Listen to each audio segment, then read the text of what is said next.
خل به ورته ټول د امن کور وایي، زه یې د ادب په زانګو پیژنم. نن کړي صدیق جانان دا ژمنه ده، خامخا به تا په پردو پیژنم. سلامونه نیکې هیلې احترامات خدای دې وکړي چې روغ جوړ او د صحت جامې به مو په تن وي. ملګرو انتظار مو نور نه اوږدومه، راځو ګران ملګري تحمید الله وطن دوست او د ګران ملګري تحمید الله وطن دوست نه به یو سروکی او سره د ټپو واورو.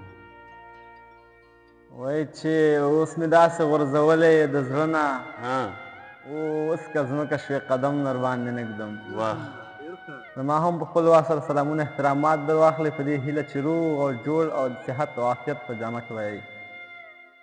ترنم ته راځم په دې هیله چې ستاسو د مینهوالو ټولو د خوښې وړ وګرځي.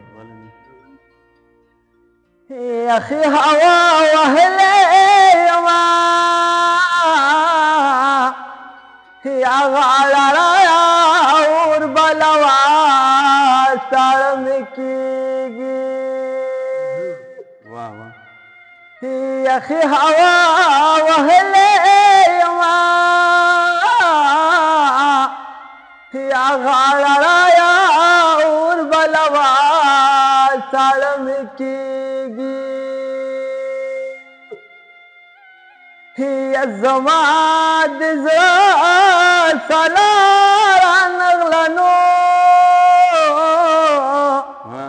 یا غاړه رایا اور بلوا ساړه مې کېږي. زما د زړه سالار نغلنو یا غاړه رایا اور بلوا د دروازې ملنګ ته ورکړي جوابونه یا غاړه رایا اور بلوا ساړه مې کېږي. یما د کوژدې جامې اغوستې نو یا غاړه رایا اور بلوا ساړه مې کېږي. یما د کوژدې جامې اغوستې یا غاړه رایا اور بلوا تراته کوي د مینې اظهارونه یا غاړه رایا اور بلوا ساړه مې کېږي. بیتونه کړمه زه قسم بې ننجه، خوښېږي مې نه د پښتنو تر منځه جنجه. خوښېږي مې نه زما د پښتنو د درد دوا چې نشي، ای د چنار په شانتې دنجه. خوښېږي مې نه زمونږ د کلي اوړکې ټول له ټار او بار پرېوتي، زړګی زما تور شو له بنجه. خوښېږي مې نه د چم د نجونو مخکې وویلې صدیق جانانه له مخ مې لرې شه بدرنګه. خوښېږي مې نه. غزل په دې شانته ده چې وجود مې د اغزو لباس اغوستی، ما ټول عمر د پردو لباس اغوستی. د رڼا دا پلوشې اوس پکې نشته، ما په ورځ کې د تیارو لباس اغوستی.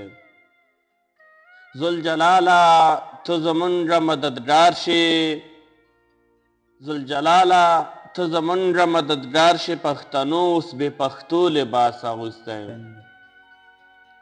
مونږ جامه کې د خوشحال او میرویس خان یو، مونږ جامه کې د خوشحال او میرویس خان یو، خو هغوی د پنجابو لباس اغوستی.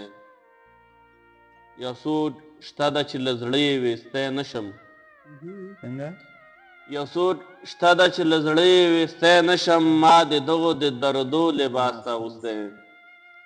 زه صدیق جانان په خوب کې داسې ګورم، زه صدیق جانان په خوب کې داسې ګورم، یو سړي د بې لاسو لباس اغوستی. جانان لما نه مرور دی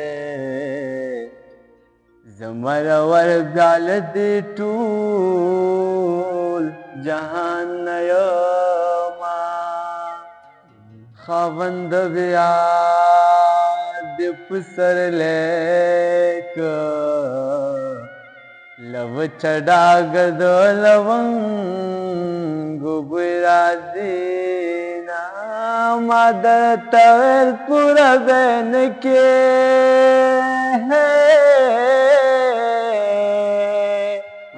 جانا نستا نستا وعدې نه زه کې دینه